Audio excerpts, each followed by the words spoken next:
So guys welcome to my new blog. I hope सबैजना सन्चै हुनुहुन्छ होला। म पनि सन्चै छु। आज चाहिँ मैले सब घरको सरसफाइ गरेको लास्टसम्म हेरिदिनु होला साथीहरू।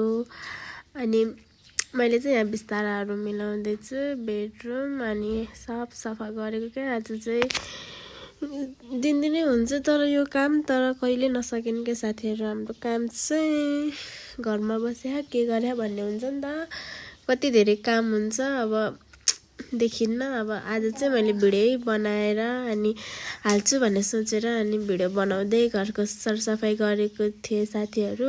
लास्टसम्म हेरिदिनु होला के कस्तो हुन्छ। लाइक कमेन्ट सब्सक्राइब गरिदिनु होला साथीहरू गाइज। अनि म चाहिँ यता सरसफाइ गर्न लागिरहेको छु। मैले चाहिँ यो भिडियो छिटो छिटोमा बनाएको क्या साथीहरू। अब ढिलो उत्यो हुन्छ नि त, त्यही भएर मैले सबै छिटो गरेर अनि त्यो बनाएर हालेको थिएँ। अनि बाबु चाहिँ उता खेलिरहेछ, म चाहिँ सरसफाइ गरिरहेको छु। ऊ चाहिँ सबै त्यही फोहोर गर्ने के, त्यही त हो नि। अब बच्चाहरू जति सफा गरे नि अब गरिराख्ने। मैले चाहिँ सबै भित्रको कामहरू सकेर अनि बाहिरको काम पनि गरिरहेको थिएँ। अनि बाहिर नि सबै बढालेर पोछा लगाएर अनि सफा गरे थिएँ साथीहरू। अनि मेरो चाहिँ आज कपडा पनि धुन थियो अनि सबै एकैचोटि गर्छु अब भिडियो बनाएरै भनेर। अनि भाँडा पनि माझेर अनि सबै सेट गरेँ। अनि यो चाहिँ मैले सब छिटोबाट बनाएको कि साथीहरू। अल्छिनामा निकालेर हेरिदिनु होला। अब भ्लग बनाउँछु भन्ने सोच्छु अनि फेरि भिडियो बनाउँछु अनि फेरि एडिट गर्नै बिर्सिन्छु। कति धेरै छ नि मसँग भिडियोहरू हाल्ने। अनि भ्लग पनि थोरै बनाएँ अनि फेरि बिर्सिने कि साथीहरू। अब बल्ल सुरु गर्दैछु नि त, यसरी बनाउनु पर्छ भनेर। अनि त्यही भएर अब चाहिँ भ्लग बनाउँछु। अब हामी चाहिँ अब घुम्न जाने पनि भने अब त्यो सबै हजुरहरूलाई देखाउँछु। सबैजनाले सब्सक्राइब गरिदिनु मेरो च्यानललाई। अनि म चाहिँ भाँडा पनि धोएर सबै भाँडाहरू त्यहाँ सजेर छु अनि मिलाउँदैछु क्या। अनि अब कपडा पनि धुनु पर्यो भनेर कपडा भिजाएर राखेकी छिन्। अनि बाबु चाहिँ आफ्नो ड्याडीलाई पछ्याएर गरेर रोइरहेको थियो। अनि फेरि बाबुलाई नि सुताएर आनन्द भयो। अनि लुगा धोएर बाबु सुतेको बेलामा धुन्छु भनेर छिटो लुगा धोएँ। अनि घाम पनि लाग्थ्यो नि त आज त। अनि मैले चाहिँ देखाइरहेको छु सब च्याट्ट भयो भनेर। अनि म चाहिँ बाबु सुते यस्तो आनन्द हुन्छ नि त। अनि छिटो लुगा धोएँ मैले सरफमा भिजाएर राखेको थिएँ। सरफमा भिजायो भने चाहिँ लुगा धुन सजिलो हुन्छ के साथीहरू।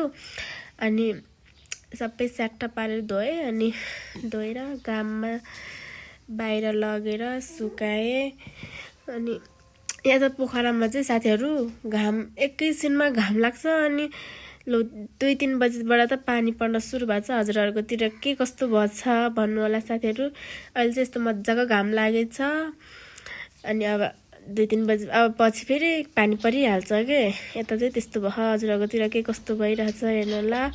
बाबु चाहिँ उठेर पनि बाहिर मसँग गएर गरिरहेछ। मैले चाहिँ अनि नुहाउन पनि गएँ साथीहरू।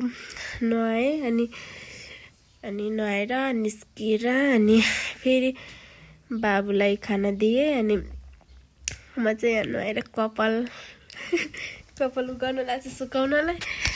अनि यस्तै त। अनि साथीहरू घरको काम गर्दा थकित हुन्छ। अनि नुहाइधुवाइ गरेर लुगा सुगा सबै धोएँ। आजै घरको कामहरू सब फिनिस गरेर बसेको साथीहरू। अनि म चाहिँ पुरै यसरी बिहानबाट यसरी गरेँ भनेर बोलेरै बनाएको थिएँ कि। अनि फेरि अब ऊ भयो कि हल्लासल्ला भयो। अनि त्यहाँबाट सब च्याट्ट देखाएँ मेरो सानो रुम। अनि चट्ट बनायो भनेको म चाहिँ। अनि बाबु चाहिँ त्यहाँ के गरिरहेको, ऊ चाहिँ चकचक गर्ने नै हो कि उठेपछि। अनि फेरि उसलाई भोक लाग्यो भनेर अनि त्यो दिएँ। अनि मैले चाहिँ अब बाहिर सबै कपडाहरू सुकाएको देखाइरहेको छु। बाहिर यसरी सुकाएको साथीहरू भन्दै बोल्दै बनाएको थिएँ। अनि फेरि अफ गरिदिएँ कि त्यसमा चाहिँ अलि मिलेन। अनि त्यही भएर म चाहिँ यता हेलो भन्छ म चाहिँ बल्ल सुरु हुन्छ साथीहरू ब्लग बनाउन लाग्यो अनि लास्ट लाग्छ कि अलि बाबु चाहिँ यहाँ खाना खाँदैछ ल साथीहरू के कस्तो हुन्छ लास्टसम्म हेरेर माया गरिदिनु होला लाइक एन्ड सब्स्क्राइब गरिदिनु र अब फेरि भेटौँला बाई बाई गाइज बाबु चाहिँ त्यहाँ बाई बाई भन्यो अनि यति नै साथीहरू ब्लग भन्दैछु बाई बाई गाइज यति भन्दैछु